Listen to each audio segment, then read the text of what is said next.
Coming up on the show, historian Laura Rosenzweig talks about secret Nazi groups operating out of Los Angeles in the 1930s and the efforts to bring them down. You're listening to The Political Book Show.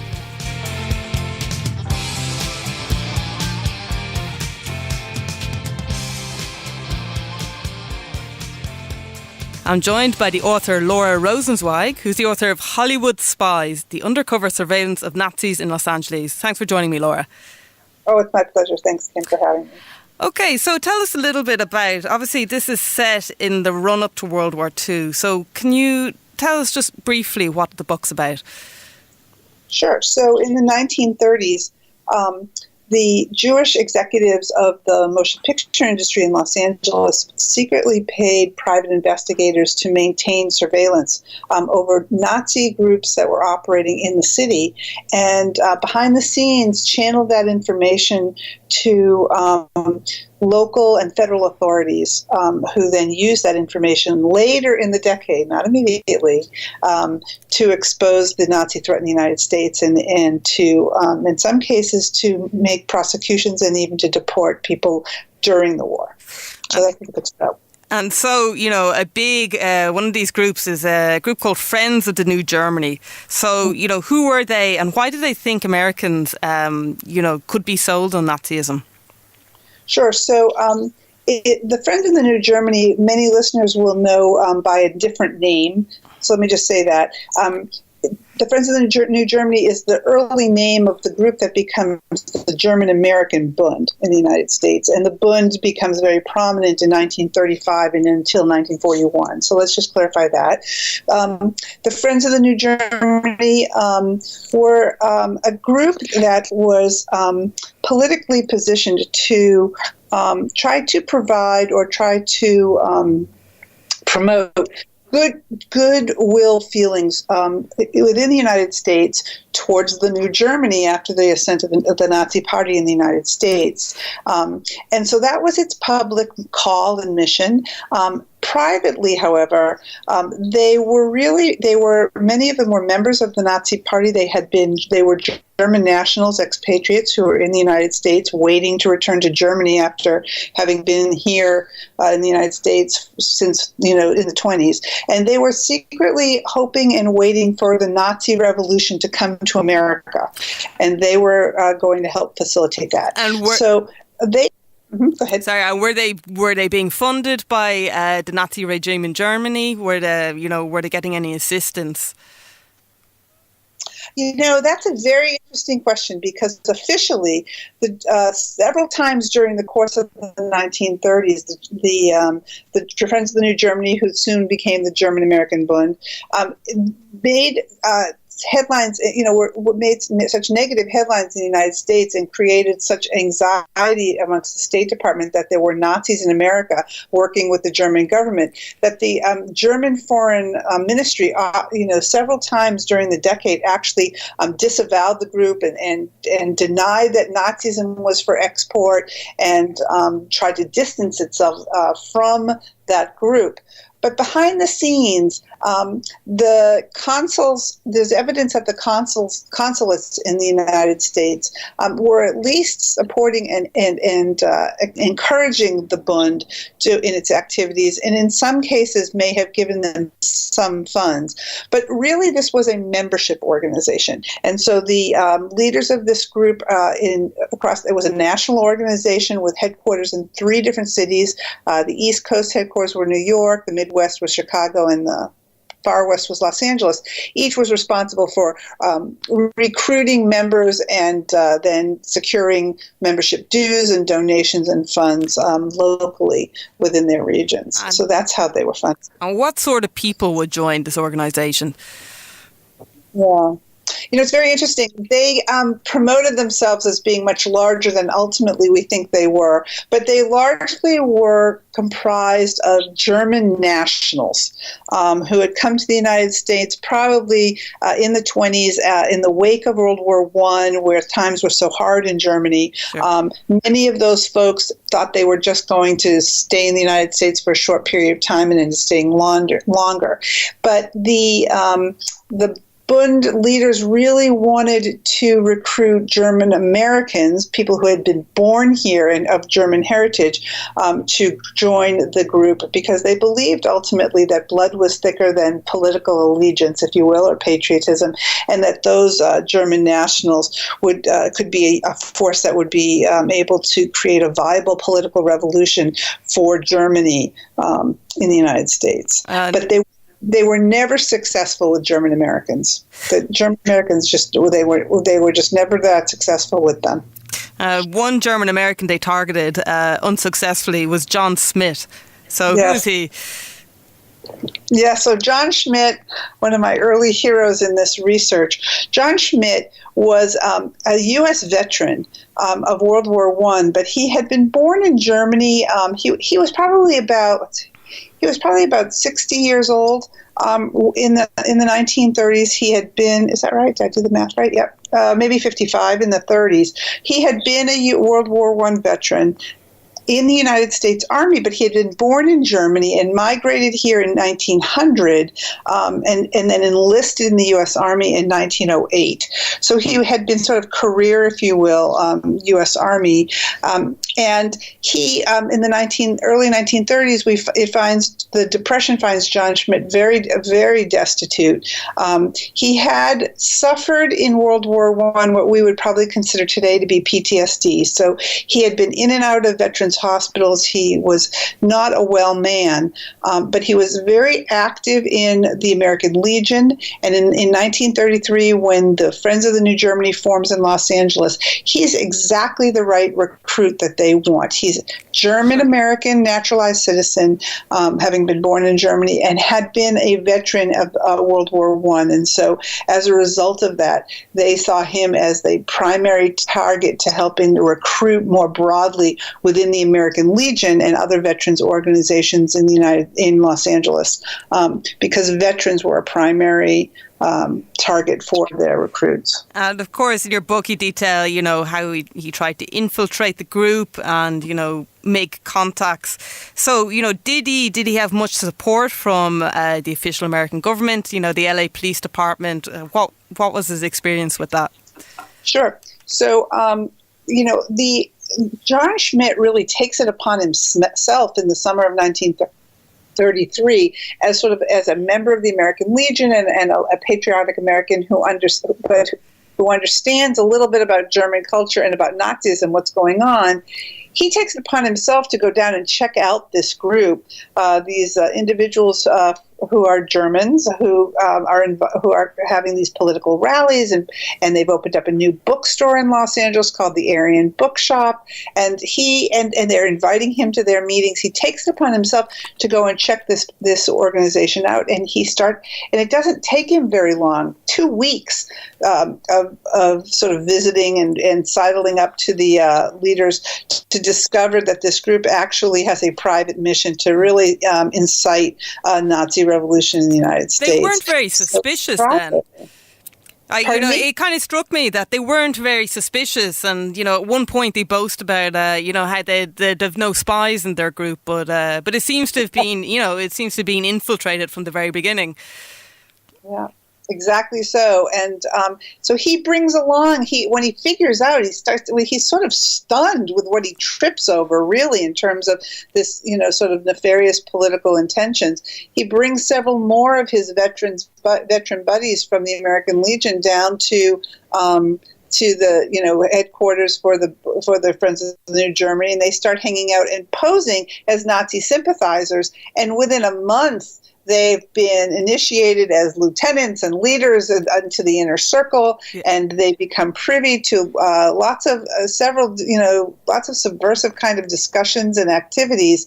And they're doing this on their own, and they are not yet associated. They don't have the political cover that you referred to, either from local police or federal agents or agencies, and they really won't get that cover for another year, and in any event. So this is totally a private initiative of private citizens. And what sort of activities would the FNG be up to? You know, you mentioned your book, you know, they did a lot of flyering, they did leafleting, but it's quite dark in private conversations, you know, it mirrors a lot of stuff that was going on in Nazi Germany. So, you know, how did they try and bring people in, and what was their kind of end plan? Right. So keep in mind that Nazism arose as a direct response to communism in Germany, and to the fear of, and to sort of, you know, worker unrest and the fear of a communist revolution in Germany. And so that's where Nazism, you know, that's one of the places it comes from.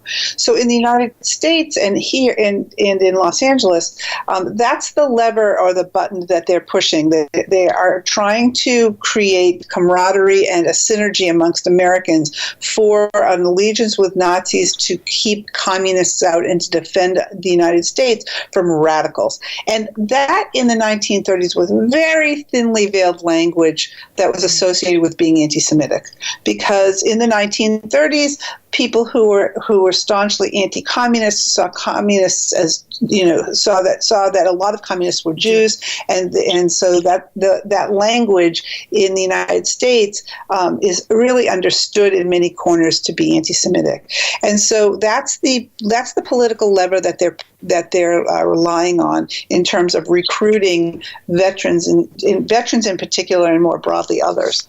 To the United States. And their activities were a lot of public rallies. They were very boisterous, very noisy for a small group, lots of leafleting. But that's in the public sphere. But what the veterans discover, because they're let in, is that these people, the leaders of the Friends of the New Germany, are meeting privately with Nazi Party officials who come into Los Angeles several times a month on German merchant marine ships and exchanging orders and reports with those Nazi officials. They witnessed the offloading of the smuggling of anti-Semitic pro-Nazi literature to help stir the revolution off those ships that was written in Germany in English for an American audience. And so this immediately becomes of national security importance, because Germany almost immediately had announced that National Socialism was not for export, and they weren't trying to do anything outside of the bound except within Germany. So when the veterans discover this literature coming in,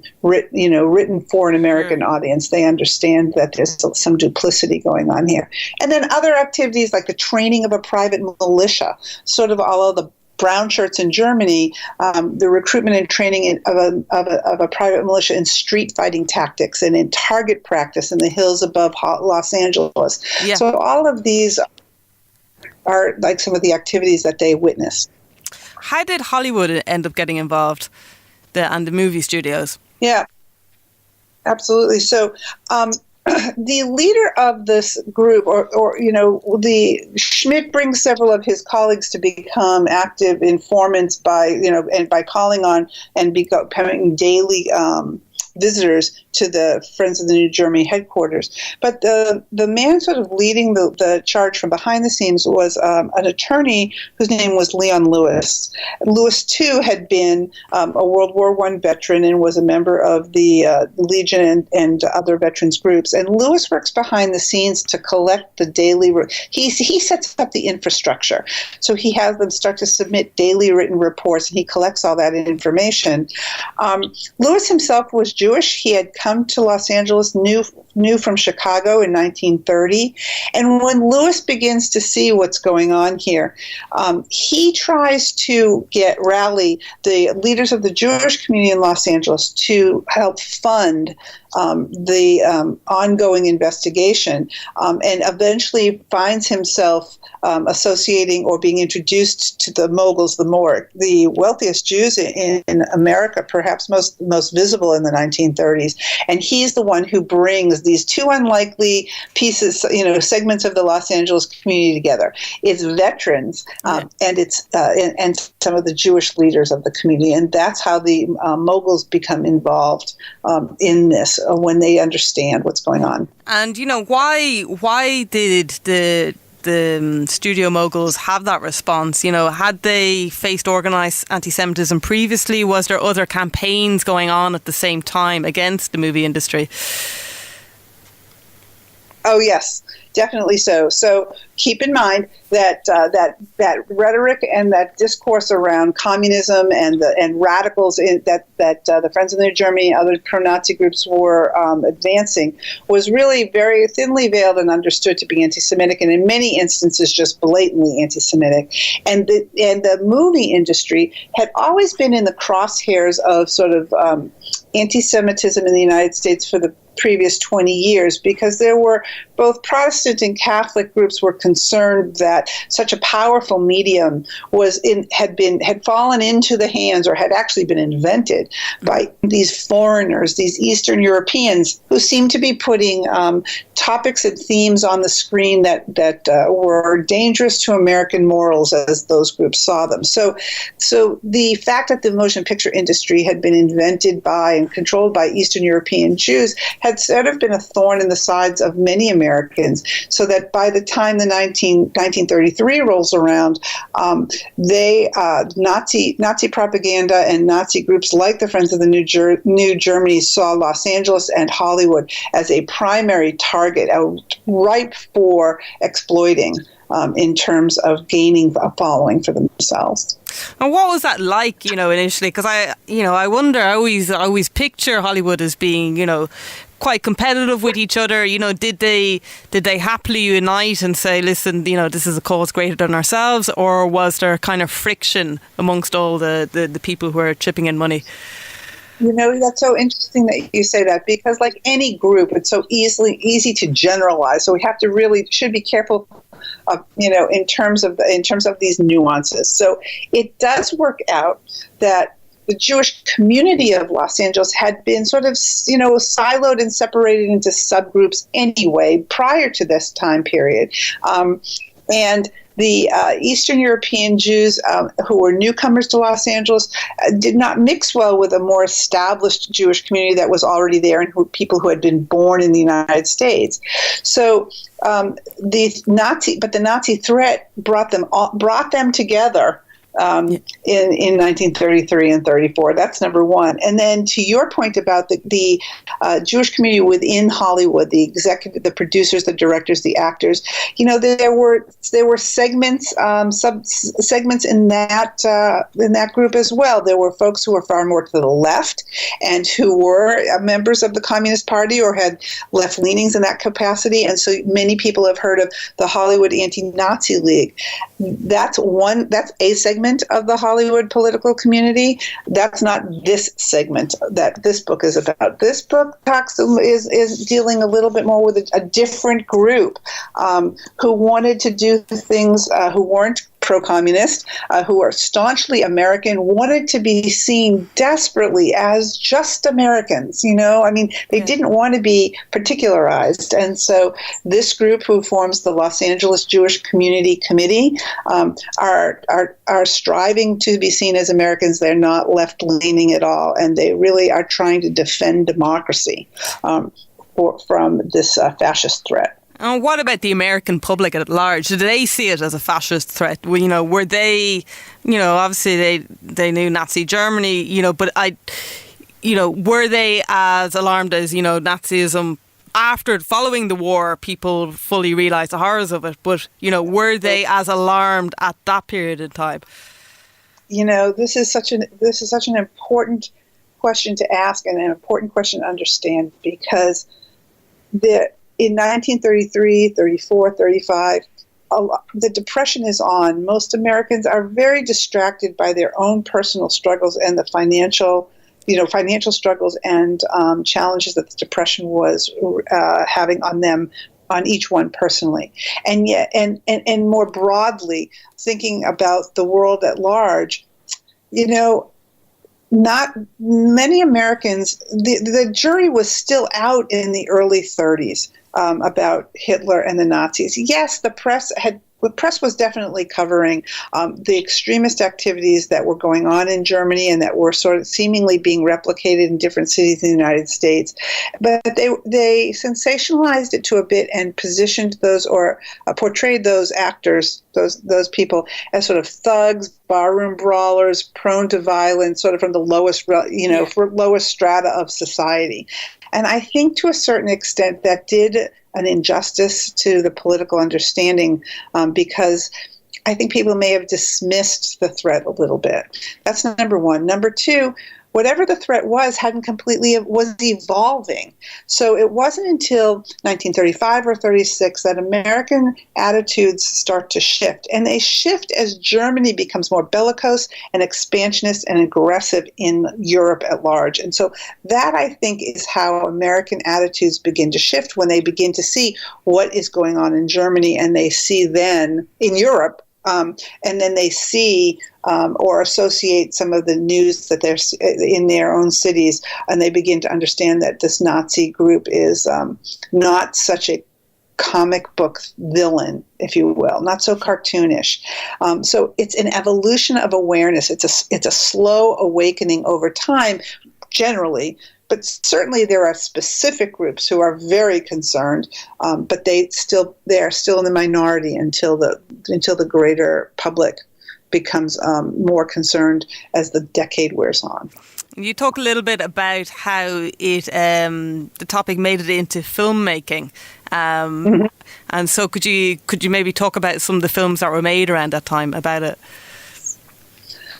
Well, this is a topic of debate amongst historians. I am not a film historian per se, but what I can say is that there was a long-standing consensus until perhaps the last 10 years that remarkably the 1930s films there was very little political content, very little direct condemnation or exposure of Nazism, of antisemitism, of the threat to democracy, all of those themes in 1930s films. That was sort of standard for a good 50 years, and it's been in the last 15 years or so that historians have really started to pick apart or look more deeply at the causes, the root causes, and at finding examples. So the production code, which limited political content in film, was often largely the explanation for that silence on the screen, if you will.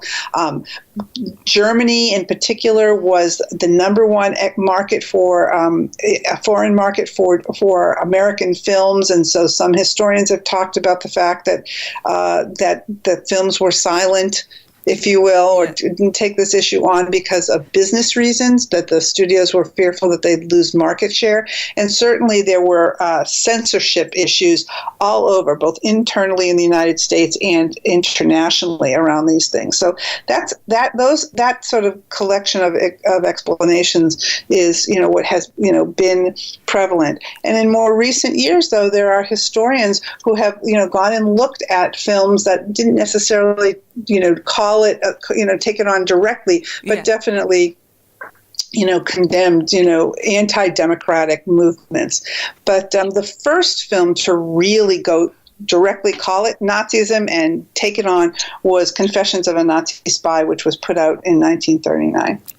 It's interesting you say that. I know, obviously, the Charlie Chaplin film, The Great Dictator, but you're right, I can't, it's funny that World War II has, it eventually became such a common topic for films, but at the time, there didn't seem to be that much.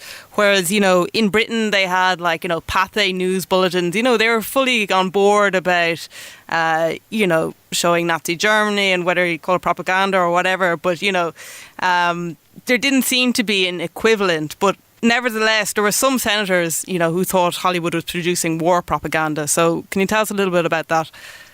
That doesn't actually start until about 1940 or 41, the war propaganda accusations. And were they from people who were appeasers, that didn't want to be, dragged into the war? Yes. I wouldn't call them. That's so interesting. So they would have been called isolationists in the United States. I'm thinking of the British term. No, well, it's so true, because sort of like one man's appeasement would have been another man's isolationism, depending on which side of the ocean you were on. So, yes, so these were largely isolationists who did not want the United States to get involved. By the time the war propaganda investigations start, which is like in late 1940, early 1941, the war's already on in Europe. And so the great concern is that the United States will get involved in that war, and FDR was trying to guide, cajole, shape American public opinion into that direction. So it's part that this starts to get into a piece of a conversation that is not my area of expertise, but that's when that starts to happen. And, how did it conclude then? Were they exposed, the Friends of the New Germany, and, or as you said, it turned into the new group. So how did it all kind of resolve itself? Sure. So the Friends of the New Germany takes on a new name, the German-American Bund, in 1935. The Bund becomes very active, both publicly and then sort of secretly, for the next 6 years in the United States, and to the point where between 1936 and 39 there's actually what is called a Brown Scare. The Red Scare was a fear of communists. The Brown Scare was the fear of fascists, and so they're really in the mix with hundreds of grassroots domestic fascist or Nazi influence groups that take shape and try to get traction during that last third of the decade. And what happens to the Bund then is, a couple of things. First of all, at the national level, the FBI and military intelligence and the Justice Department start to take notice of what's going on in that end of that decade, and they start to launch investigations of their own. They rely on the Los Angeles Jewish Community Committee and other groups like it to provide them with information about Nazi activity in cities across the country. And so the Hollywood group is actually instrumental in providing 3,000-page dossier on what the German-American Bund had been doing in Los Angeles in terms of trying to start a Nazi revolution, colluding with other groups, suspicious activity going back and forth across the Mexican border. And so that information finally falls into and gets attention at the federal level, so that by the time the war comes and December 7th arrives, when Pearl Harbor is attacked, 3 days later, the FBI raids the Bund headquarters across the country and arrests 75 Bund leaders. So its leadership is arrested around the country immediately when America declares war on Germany. That's number one. The groups fall apart, basically, and their members sort of scatter to the wind. And then at the national level for the Bund, its leaders in New York were indicted, not for sedition necessarily, but were indicted for things like tax evasion and easier things to prove, and they were sent away earlier. So the group starts to fall apart as World War II begins in Europe and then ultimately begins in the United States. I thought Leon Lewis, he was quite tactical. Obviously, he was a lawyer, but he held back. He didn't go all in as soon as he realized that these groups were operating. He made sure that he gathered enough evidence and to properly do it. On a different topic, do you think that there's been resurgence of we hear alt-right and neo-Nazi groups?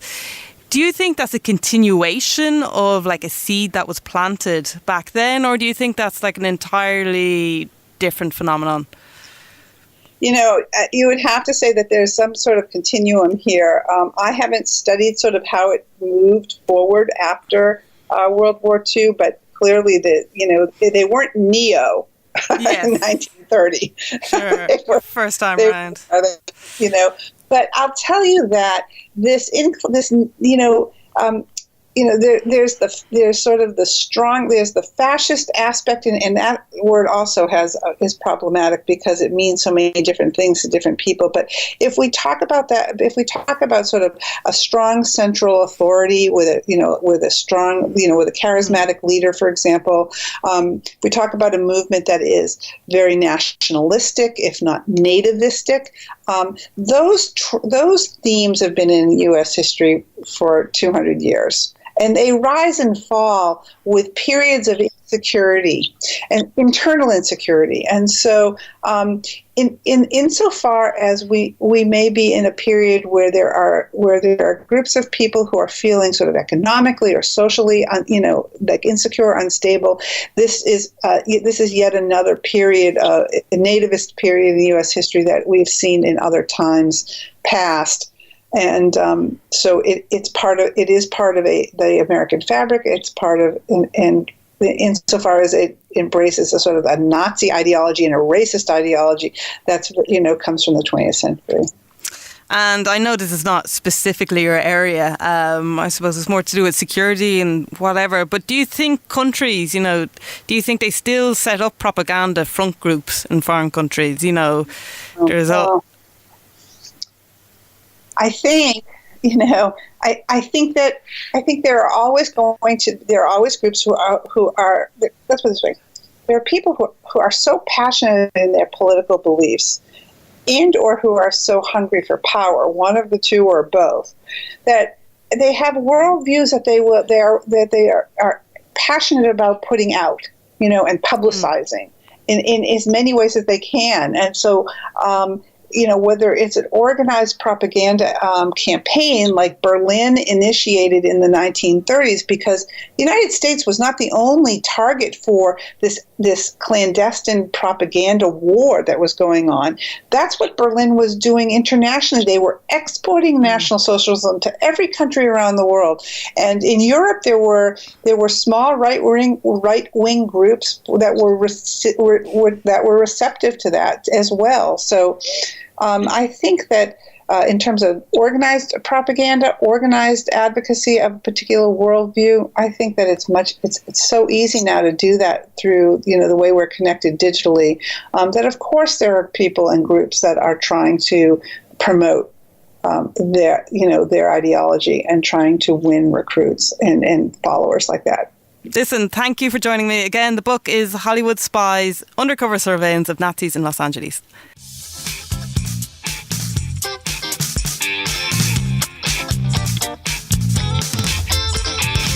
You're listening to The Political Book Show.